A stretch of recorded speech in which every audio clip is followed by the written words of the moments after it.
সেতু চাই, দাবি মনের একটাই। ভাইরা আমার, আপনারা যে যুদ্ধে নেমেছেন মাঝ পথে ছেড়ে দিলে হবে না।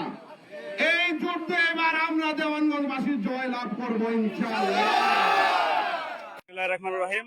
আজকে আমরা বাহাদুরাবাদ ঘাটে সমবেত হয়েছি আমাদের 16টি জেলার প্রাণের দাবি দ্বিতীয় যমুনা সেতু। এই দ্বিতীয় যমুনা সেতু আমাদের এই কারণেই প্রয়োজন, আমাদের এই 16টি জেলার মানুষের ভাগ্য উন্নয়ন পাশাপাশি যোগাযোগ ব্যবস্থা সুন্দর করার লক্ষ্যে বাংলাদেশ সরকারের মাননীয় প্রধানমন্ত্রী দ্বিতীয় যমুনা সেতু করার জন্য যে চিন্তাধারা নিয়েছেন, সেই চিন্তাধারার আলোকে আমাদের এই অঞ্চলের মানুষের প্রাণের দাবি দ্বিতীয় যমুনা সেতুটি যেন আমাদের বাহাদুরাবাদ থেকে পালাশী পর্যন্ত সেতুটি হয়। বাংলাদেশ সরকারের মাননীয় প্রধানমন্ত্রী জনাব তারেক রহমানের প্রতি দৃষ্টি আকর্ষণ করছি। আমাদের এই অঞ্চলের মানুষের ভাগ্য উন্নয়ন যোগাযোগ ব্যবস্থার জন্য আপনি এই সেতুটি আমাদের এই অঞ্চলে করবেন ইনশাআল্লাহ। পর্যন্ত দ্বিতীয় যমুনা সেতু আমাদের সর্বস্তরের জনগণের দাবি, আমাদের প্রাণের দাবি, মাননীয় প্রধানমন্ত্রীর কাছে 16টি জেলার দাবি, ময়মনসিংহ বিভাগের দাবি, যেন আমাদের মাননীয় প্রধানমন্ত্রী যে উদ্যোগ নিয়েছেন তার যেন বাস্তবায়ন হবে ইনশাআল্লাহ, আমরা আশা করি। এই বলে আমি আমার সংক্ষিপ্ত বক্তব্য শেষ করছি।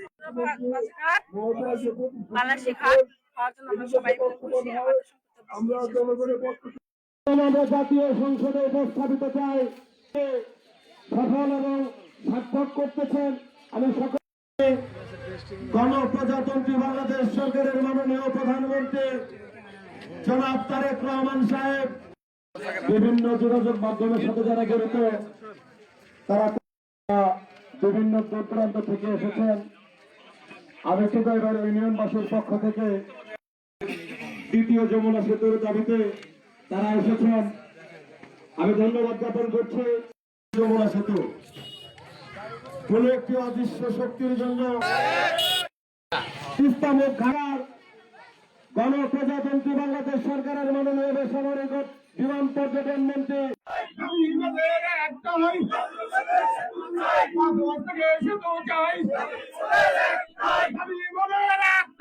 আমরা আজকে এখানে জমাবদ্ধ হয়েছে জুগাইবাড়ি কর্তৃক আয়োজিত এই আজকের এই দ্বিতীয় যমুনা সেতু বাহাদুরাবাদ ফোটানি ঘাট হইতে ওই বালাসী পর্যন্ত এই যমুনা সেতুর দাবিতে আজকের এই মানববন্ধন। এই মানববন্ধনে উপস্থিত হয়েছেন জুগাইবাড়ি ইউনিয়ন পার্টি সহ সর্বস্তরের জনগণ এবং সাংবাদিক মিডিয়া বৃন্দ। আমি প্রথমে আমার জুগাইবাড়ি ইউনিয়ন বাসীর পক্ষ থেকে প্রাণ ঢালা অভিনন্দন এবং আজকের এই গণজমায়েতকে সার্থক করার জন্য আমি তাদেরকে আবারও আমি ধন্যবাদ জানাচ্ছি। পাশাপাশি আমাদের দীর্ঘদিনের প্রাণের দাবি আমরা যাতে এই বাহাদুরাবাদ ফোটানি ঘাট হইতে বালাসী পর্যন্ত এই যমুনা সেতুটি আমরা বাস্তবায়ন করতে পারি, এই আশা ব্যক্ত করছে।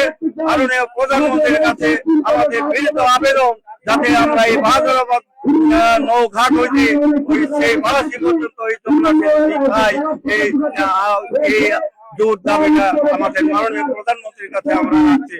পাশাপাশি আমাদের প্রাণপ্রিয় নেতা বক্সিগত উন্নয়নের উপকার রশিদুজ্জামান মিল্লাত সাহেবের সহযোগিতায় যাতে করে আমাদের দেওয়ানগঞ্জবাসীর প্রাণের দাবি পূর্ণ হয়, এই চেষ্টাটা আপ্রাণ করে যাবেন। এটা আমাদের দেওয়ানগঞ্জবাসীর পক্ষ থেকে আমাদের মাননীয় প্রধানমন্ত্রী জনাব তারেক রহমান আমাদের প্রতিমন্ত্রী জনাব রশিদুজ্জামান মিল্লাত সাহেবের সহযোগিতায় যাতে আমরা এটা বাস্তবায়ন পাই, এই আশাবাদ ব্যক্ত করে আজকে উপস্থিত সকলকে ধন্যবাদ দিয়ে আমি আমার সংক্ষিপ্ত বক্তব্য এখানে শেষ করছি। খুদা হাফেজ। বাংলাদেশ জিন্দাবাদ।